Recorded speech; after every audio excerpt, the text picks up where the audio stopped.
Victor দাসক। আজিৰ ডেটত যদি এখন পৃথিৱী দেখা পাইছোঁ, আপোনালোকক দেখা পাইছোঁ এই ৰঙীন পৃথিৱীখন, পাঞ্জাৱতী সেই মাকে 9 মাহ যদি নাৰাখিলে হয় তেনেহ'লে ভিক্টৰ দাস জন্ম নহ'ল। নহয় নহয় ক'ত হ'ব হয়নে নহয়? আৰু প্ৰত্যেক ল'ৰা প্ৰত্যেক ছোৱালী, মই বিশেষকৈ ল'ৰাখিনিক ক'ম, ছোৱালীখিনিকো ক'ম, নিজৰ মা দেউতাক কেতিয়াও মানে এৰি থৈ গুচি নাযাবি। মা দেউতাক বাহিৰে কোনো নাই।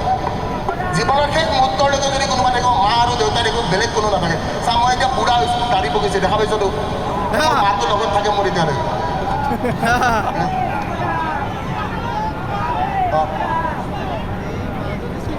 মোৰ মাক এবাৰ চিনাকি কৰাই দিছোঁ জুৰিমণিতা, সেইটোৱে মোৰ মা। আৰু মই এটাই কথা ক'ম যে প্ৰকৃত সত্য এটা ক'ম, কোনোবাই বেয়া পালে বেয়া পাব নেকি? এটা প্ৰকৃত সত্য কৈ আছোঁ মই। এনেই সকলোৱে ভিক্টৰ দাৰ লগত থাকে, কিন্তু জেলত যোৱা সময়ত অকল মা আছিল, পুলিচ থানাত থকাৰ সময়ত অকল মা আছিল। আৰু তেতিয়া কিন্তু মানুহ খবৰ লোৱা মানুহ নাছিল, ভাত দিয়া মানুহ নাছিল। তেতিয়া কিন্তু মাটোৱে গোটেই দিনৰ দিনটো ৰখি আছিল। প্ৰকৃত সত্য এটা কৈ আছোঁ, শুনিবলৈ বেয়া শুনিব পাৰে। চ' এই মাৰ কাৰণে এবাৰ সকলোৱে এবাৰ হাত চাপৰি বজাই দিয়াটো মই বিচাৰোঁ। তো আজিৰ ডেটত যদি মোক সাহসৰ কাৰণে চিনি পায়, এই সাহসখিনি যদি লৈছোঁ এই মাৰ পৰাই লৈছোঁ। কাৰণ আমি সকলোৱে বায়'লজি বুজি পাওঁ ন, সেই বায়'লজিৰ কথাটো কৈছোঁ যে মা মোৰ একদম সাহসী হয়।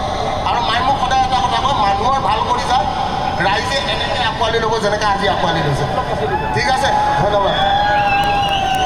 হেল্ল', এইখিনিতে আমি ভিক্টৰ দাৰ মাতৃক সম্বৰ্ধনা দিবলৈ বিচাৰিম, আৰু তাৰ কাৰণে আমি আমাৰ বিহু সমিতিৰ বিজু দাক অনুৰোধ জনাইছোঁ। আৰু বিজু দা আমাৰ মেইন মানুহ দে, মোক আনা মানুহটো বিজু দাই দেই। এবাৰ বিজু দাৰ কাৰণে হাত চাপৰি এটা লাগে। এই মানুহটো মোৰ দৰে দেখাত, দাঢ়ি চাৰি, হয় হয় হয় মালটা খালি চিলিম আছে। নাই পাঞ্জাৱতী নহয় খালি 10বাৰমান কৈছে ষ্টেজত অকণমান ভালকৈ। আৰু চেলফি